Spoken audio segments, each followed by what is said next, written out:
안녕하세요. 크롬44입니다. 현재 시간은 2022년 11월 9일 오후 3시 52분이고요. 지금 보고 계시는 차트는 비트코인 달러 비트 스탬프 차트입니다. 달러 차트이고요. 지금 현재 가격은 18,400달러. 그래서 어제 보시게 되면 17,100달러. CME 차트 보신 분은 아시겠지만 CME 차트는 6.8K 정도까지 내려갔습니다. CME 차트는 조금 긴 꼬리가 훨씬 더 아래로 이렇게 찍혔더라고요. 그만큼 어제 같은 경우 좀 매도세가 어마어마했다라는 거죠.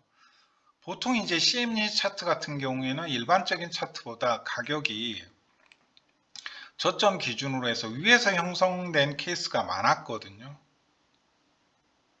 예를 들어 뭐 이때 저점이 비트코인은 뭐 달러 차트 기준으로 3,800달러지만 CME 차트는 4,000달러 위에 있을 거예요. 뭐 이때 같은 경우에도 달러 차트 기준은 뭐 3,100달러지만 CME 차트 같은 경우에는 약간의 프리미엄이 끼어져 있을 거예요. 근데 어제는 CME 차트 보니까 17K 아래로 떨어져가지고 16K까지 떨어졌더라고요. 16.8K, 16.9K까지 떨어졌던데 CME 차트 한번 확인을 해 보시고요. 그만큼 어제 그 FTX와 관련된 이슈는 시장에 큰 충격을 줄 만한 이슈였다라는 거. 그렇지만 차트는 결국 제가 계속해서 말씀드렸던 익스텐디드 플랫 패턴의 조정값을 드디어 완성하고 거래소 차트마다 조금 기준이 다르지만 이 비트 스탬프 차트 기준으로 17,236달러였는데 여기 찍고 지금 한 1,000달러 넘게 반등이 나온 상황이죠. 제가 이때 매수를 하면서도 조금 찝찝하다라는 부분이 그거였죠. 여기까지 그냥 내려와 버리지. 여기 아슬아슬하게 살짝 조금 남기고 올라가서 설사 반등을 하더라도 제가 그랬죠. 여기 한번 다시 내려올 것 같다. 17.4K까지. 아마 인덱스 차트 기준에 17.4K가 목표값일 겁니다. 이 조정의 목표값. 이걸 만약에 익스텐디드 플랫 패턴으로 봤을 때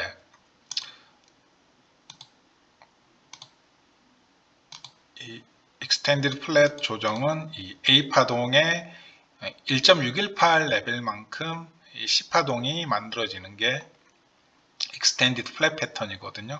혹은 그냥 이렇게 쌍바닥 형태를 만드는 경우도 있고요. 확장되게 되면 1.618까지 떨어집니다. 그래서 목표값이 정확히 어젯밤에 찍었던 17,200달러 혹은 17,300달러 다 달라요. 어떤 거래소 차트는 17,400달러 이렇게 찍히기도 하는데 거길 찍고 정확히 반등했고 저는 그거 그냥 하나 보고 있었습니다. 밤새 내내 FTX 때문에 차트가 떨어지게 되면 여기에서 반등 오게 되면 잡아야겠다는 생각을 하고 있었고요. 혹시 뭐 그 이하로 쭉 떨어질 수도 있으니까 뭐 그러게 되면 이제 뭐 이런 자리에서 잡아야겠다 혹은 뭐 이런 자리에서 여기 하단 채널 하단에서 잡아야겠다는 생각을 하고 있었는데 여기 정확히 찍고 반등하는 거 보고 바로 그냥 시장가 매수를 했는데 어쨌든 지금 반등이 나오고 있는데 뭐 그게 중요한 게 아니고요. 이번 주 주봉 마감이 정말 중요합니다. 이번 주 주봉 마감이 정말 중요하고요. 결국 제가 말씀드렸다시피 다시 또 365주 EMA를 또 꺼내네요. 저는 기준이 그냥 이거 하나입니다. 근데 제가 그럴 수밖에 없어요. 저는 여기 저점 매수할 수 있었던 근거도 그거였고 계속해서 이 구간에서 홀딩할 수 있었던 것도 결국 그거였고 여기에서 조금 성급한 판단으로 빠른 매도를 했던 이유도 365주 EMA가 깨져가지고 저는 매도를 했는데 알고 봤더니 이 코인 거래소 차트 중에 비트 스탬프 차트는 안 깨지고 정확히 지켜냈더라고요. 제가 좀 더 꼼꼼했어야 됐었는데 그땐 너무 성급하게 매도를 한 거죠. 그래서 저는 이제 여기에서 매도를 하고 제가 매도하자마자 1, 2, 3, 4, 5, 6 6주 동안 그냥 쭉 올라가 버린 거죠. 한 달 넘게. 저는 얼마나 배가 아팠겠습니까, 이때. 물론 이제 뭐 이때 주식이 거의 최저점이었죠. 삼성전자 5만 원 초반대까지 떨어진. 이제 그래 주식 싸게 매수했으니까 그냥 거기에 위안을 삼자 뭐 그렇게 생각하고 있긴 한데, 이거 보고 저는 얼마나 배가 아팠겠습니까. 근데 제가 인덱스 차트를 봤다라는 거예요. 인덱스 차트. 그래서 저는 이제 앞으로 인덱스 차트는 안 보려고요. 인덱스 차트는 거래소 차트가 아니고 그냥 트레이딩 뷰에서 만들어낸 임의적인 차트인데, 제가 아마 이 피트 스탬프 차트를 보고 있었다라면 안 팔고 버텼을 거라고요. 저는 평단가가 여기서부터 여긴데, 제가 그때 매수를 피트하고 이더를 매수를 했던 평단가가 여기 부분이거든요. 여기 부분인데,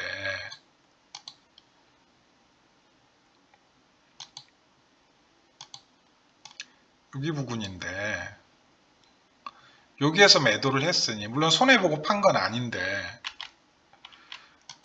사람이라는 게 이거 보고 나면 배알이 꼴릴 수밖에 없죠. 어쨌든 근데 365주 EMA가 지금 깨지지 않았어요. 보시다시피 지키고 있죠. 관건은 그럼 뭘까요? 결국 여기 위에서 마감을 하느냐 못하느냐죠. 비트스탬프 차트 기준으로 18,800달러 위에서 차트가 마감할 수 있느냐 없느냐, 이게 되겠죠. 여기 위에 차트가 이번 주 주봉 마감할 수 있느냐 없느냐. 근데 더 중요한 건 여기 위에서 마감을 하게 되면 이제 여기 추세가 뚫리면서, 장대 양봉으로 뚫리면서 상승이 나왔는데, 자연스럽게 이 위에서 차트가 마감되게 되면 어떻게 되나요? 여기 상승분에 대한 리테스트가 되는 거죠. 근데 지금 여기 뚫어낸 추세 아래에서 차트가 머물고 있다라는 건 되게 조금 불안하거든요. 일봉으로 보시게 되면 살짝 조금 불안하죠. 물론 이제 일봉 마감은 살짝 위에서 해주긴 했어요. 오늘 일봉 마감. 근데 다시 차트가 이 아래로 내려오면 안 되거든요. 이 뚫어낸 추세 아래로 내려오면 안 되고, 어차피 이 위에서 머물러야 돼요. 근데 주봉상 그 마지노선이 제가 보기엔 여기 18,800달러가 된다라는 거죠. 이 18,800달러는 주봉상 봤을 때 365주 EMA이고요. 이 365주 EMA의 중요성은 이미 확인이 됐습니다. 벌써 지난 6개월 넘는 기간 동안 얼마나 많은 지지 테스트를 했는지 확인이 되실 거예요. 얼마나 많은 지지 테스트를 했나요? 벌써 보시다시피 이때부터 해가지고, 이때 그 CPI 발표 정확히 찍고 제가 올라갔다라고 그랬죠. 이때는 저 계속 막 알트 매수하고 있었습니다.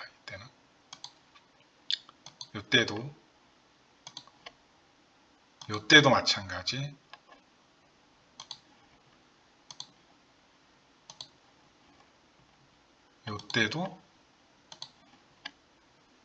이때도 결국 다 365주 EMA는 계속 지켜내면서 올라가고 있죠.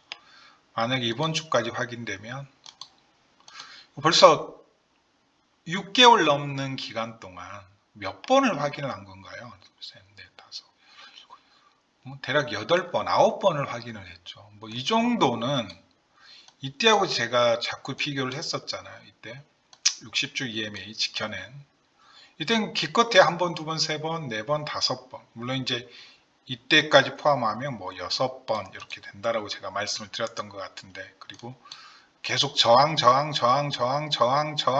뚫어내고 지지하는 척 했지만 빠지고, 마지막으로 여기 저항받고 차트가 쭈루룩. 그래서 제가 60주 EMA는 앞으로 상승을 함에 있어서도 이 60주 EMA 있잖아요. 저항으로 작용될 확률이 저는 아주 높다라고 보고 있고요. 결국엔 이게 추세 전환을 하기 위해서는 지금 이 60주 EMA하고 120주 EMA가 겹쳐져 있는데, 파란색 120주 EMA, 60주 EMA 겹쳐져 있죠.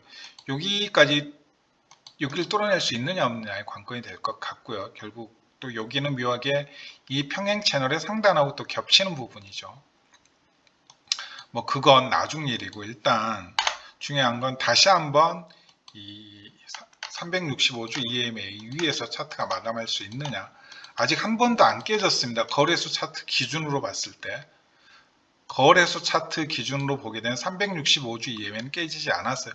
근데 인덱스 차트는 거래소 차트가 아니고 트레이딩뷰에서 만들어낸 임의적인 차트니까 일단 좀 그 의미는 그냥 조금 제가 의미 부여는 하지 않겠습니다. 제가 실수한 거예요, 실은. 여기에서 팔다니. 비트스탬프 차트를 봤으면 안 팔았을 건데. 그만큼 365주 EMA는 중요하다라는 거. 그만큼 중요하다라는 거. 일단 살짝 조금 위에 있네요. 365주 EMA가. 그 인덱스 차트 보게 되면 365주 EMA가 정확히 여기 딱 찍었는데 이건 조금 차이가 있네요 또. 그리고 이제 이걸 200주 EMA로 설정을 해봤을 때 어쨌든 특정 이평선 기준으로 해서 매집이 일어났다라는 것 제가 계속 말씀드리고 있죠. 이때도 보세요. 200주 EMA가 매집 구간에서의 뭐가 되고 있죠? 저항이 되고 있죠. 저항을 몇 번을 받았나요? 한 번, 요건 빼고 2번, 3번, 4번, 5번, 마지막 6번 저항 받고 이걸 장대로 뚫어내니까 추세가 나오잖아요. 그죠? 이게 200주 EMA의 지위였습니다. 200주 EMA. 결국 이때도 200주 EMA 지지받고 차트가 올라간 거고요. 그래서 지금 바이낸스 테더 차트 기준으로는 200주 EMA가 강력한 저항 자리죠. 지금 그것도 알고 계셔야 되고, 이게 바닥 지지 라인은 뭐라고 그랬죠? 이 바닥 지지 라인은 뭐라고 그랬죠? 200주 MA라고 그랬죠. 보세요.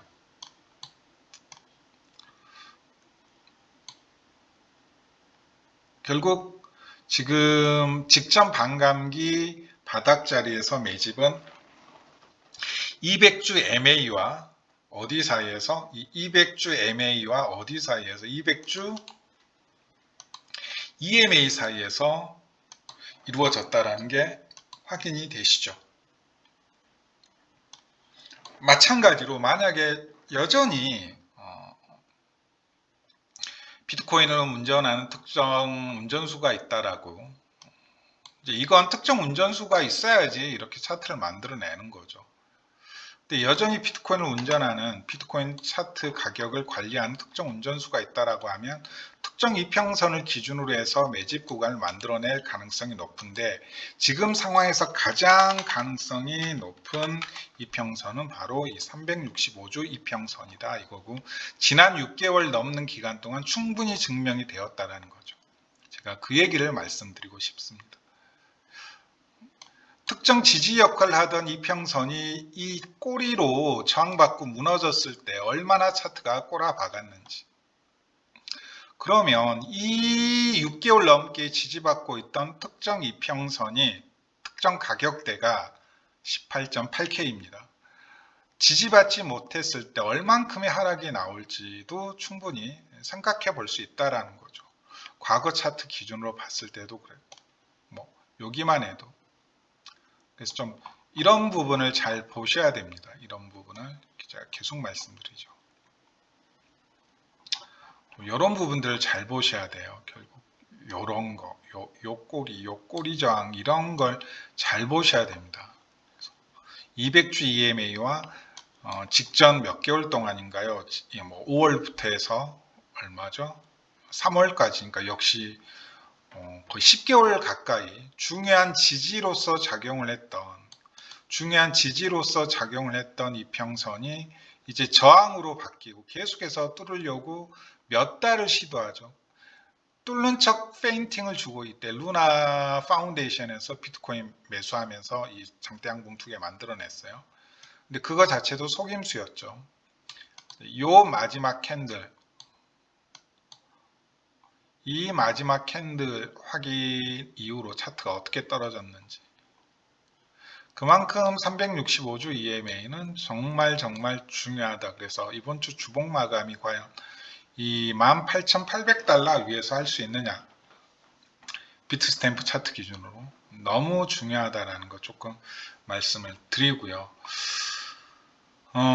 그럼 만약에 여기가 깨지게 되면 이제 손절을 했다라고 칩시다. 뭐 최근 매수 들어가신 분, 뭐 저도 마찬가지고요. 그럼 다시 매수는 어디에서 받아볼 거냐 이거죠. 다시 매수는 뭐 여러 가지 생각을 해볼 수도 있지만, 일단 뭐 파동 관점에서 봤을 때는 제가 보기엔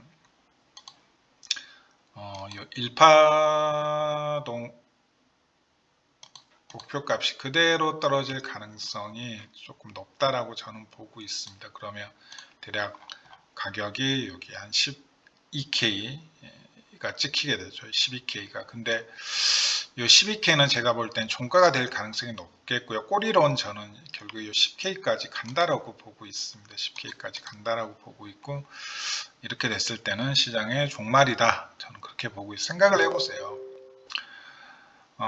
FTX 거래소가 그 정도의 유동성 위기, 알라메다라는 VC가 그 정도의 유동성 위기를 겪으니까 이 난리가 나는데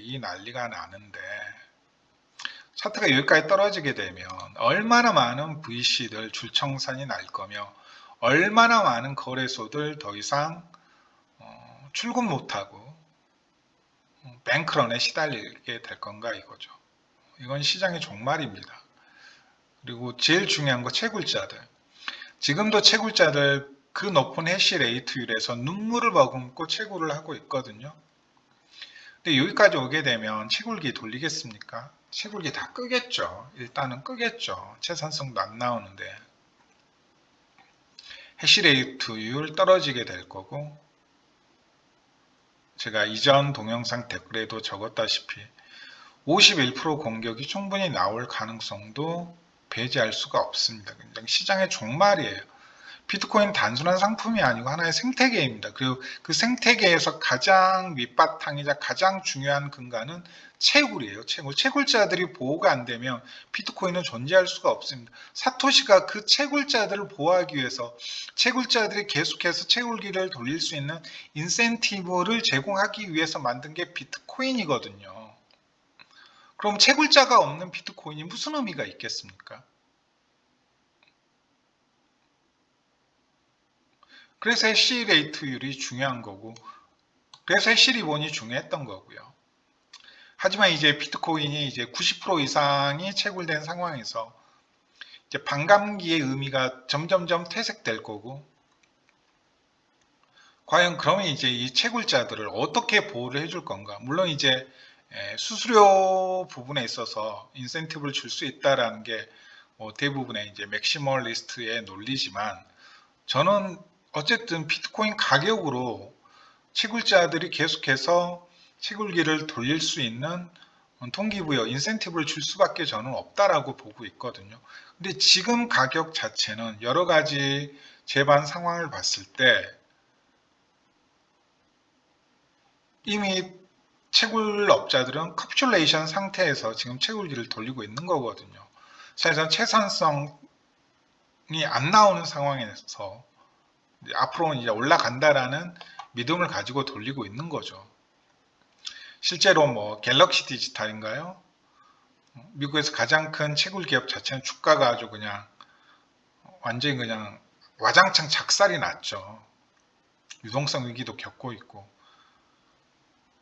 근데 가격이 여기까지 떨어졌을 때는 어떻게 될 거냐 이거죠. 근데 뭐 순전히 그냥 차트만 보고 여기까지 떨어지고 개미들 싹 청산시킨 다음에 개미 싹 턴 다음에 가격 올라갈 것이다, 뭐 이런 순진한 얘기하고 계신 분들이 있는데, 아니 여기에서도 이 난리가 나는데 이 가격대에서도 여기까지 오게 되면 그냥 종말입니다. 종말. 이건 뭐 상상할 수가 없어요.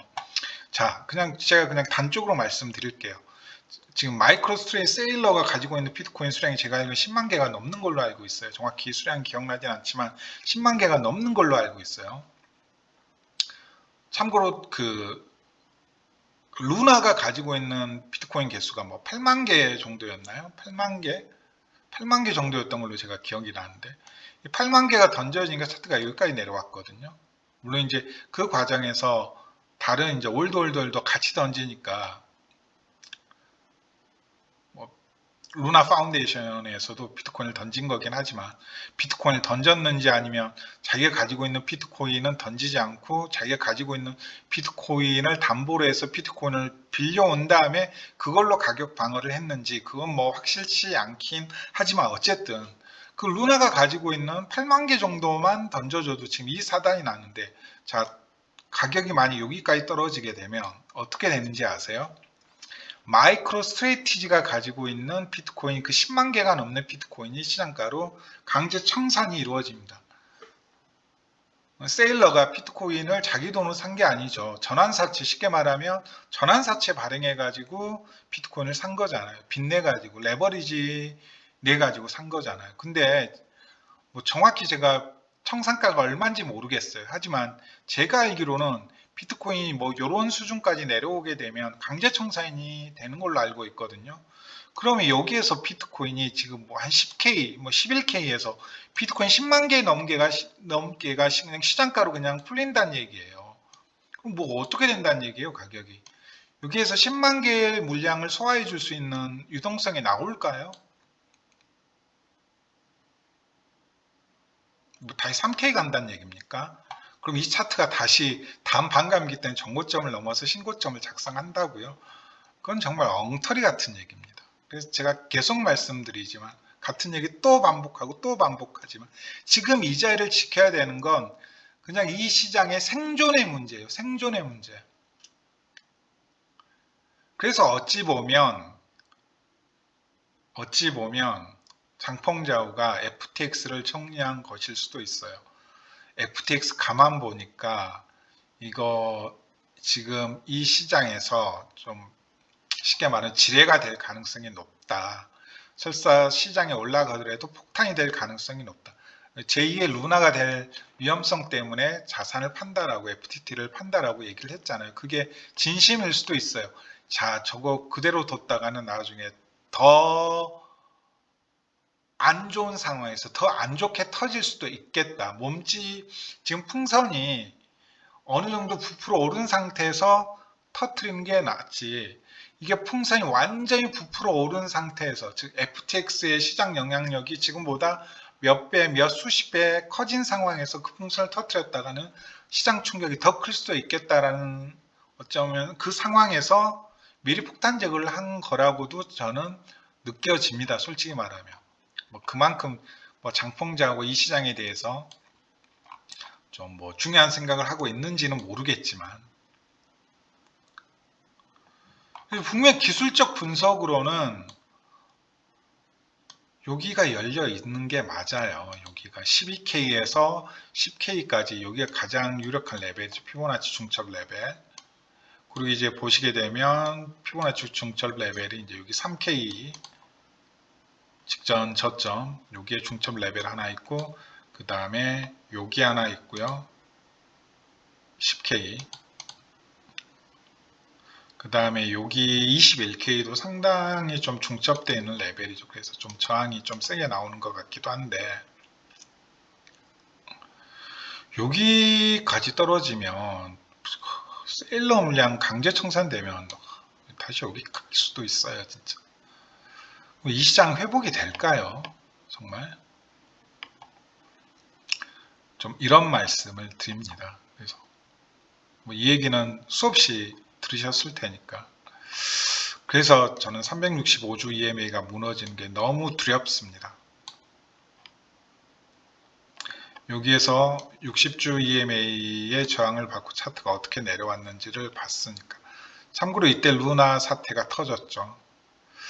근데 이 365주 EMA가 무너지면서 FTX 사태가 진정되지 않고 그대로 유지된 상황에서 여기까지 떨어진다라고 했을 때는 연쇄폭탄, 가장 큰 폭탄이라고 할 수 있는 마이크로 스트래티지가 가지고 있는 비트코인이 강제 청산될 수도 있다.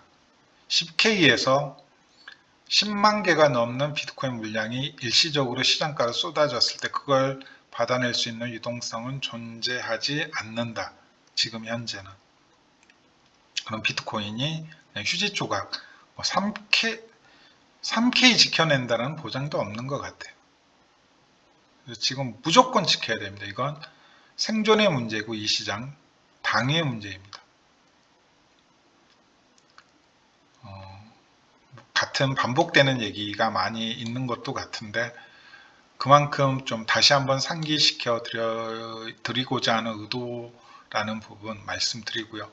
계속 말씀드리지만 여기 있잖아요.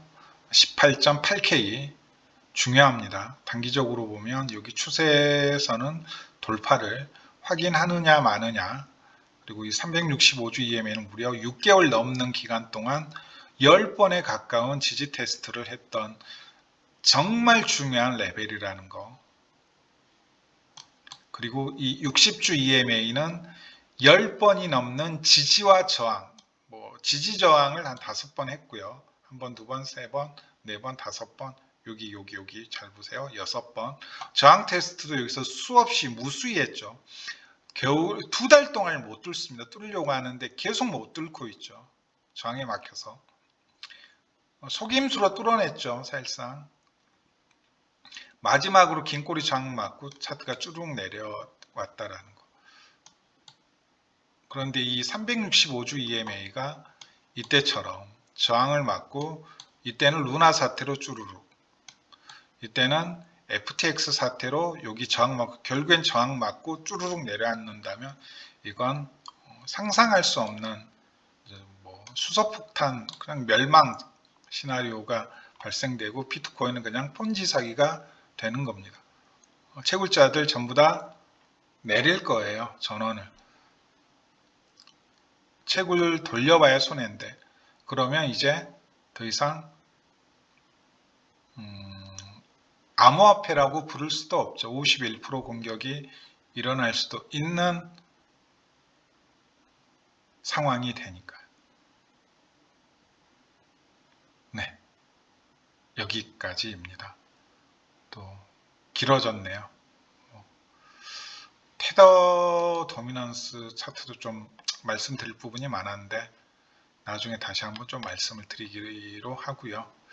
테더 도미넌스도 보면 조금 불안한 구석이 없지 않아 있는데 우리가 믿을 수 있는 건 그냥 간단히 말씀드릴게요. 테더 도미넌스도 기술적으로 보면 여기까지 충분히 올라갈 수 있습니다. 여기까지 혹은 여기 정도까지도 충분히 올라갈 수 있는, 즉 아직까지 올라갈 수 있는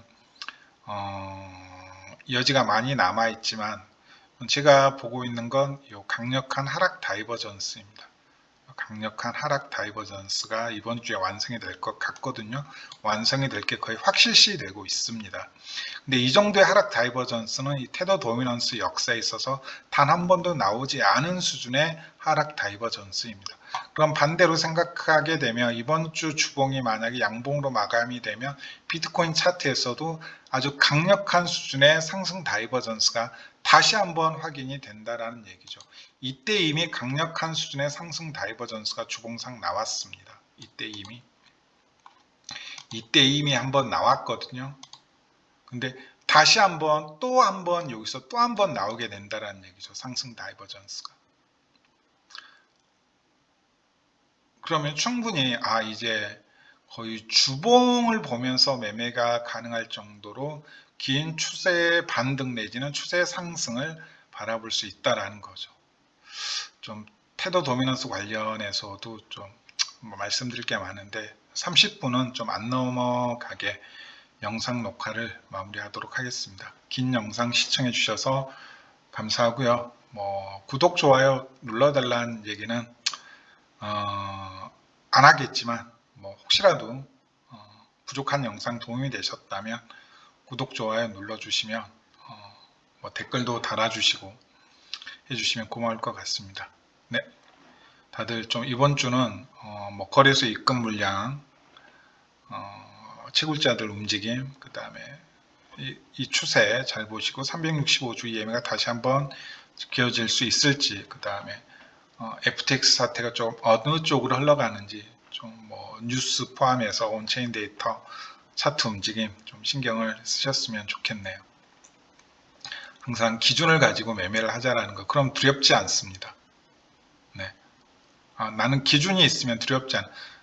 제가 뭐 여기에서 매도를 하고 뭐 결국엔 배 아파서 뒤지는 줄 알았지만 뭐 돌이켜 생각해 보면 또 여기에서 또 매수를 받을 수 있게 된 것도 결국 기준이 있었기 때문에 이 365주 EMA와 지금 이 전체 지난 1년 거의 6개월 동안의 조정 장세 자체를 익스텐드 플랫 패턴으로 보고 있었기 때문에 그 관점, 그 기준이 있었기 때문에 17.4K에서 매수를 할 수 있었던 거죠.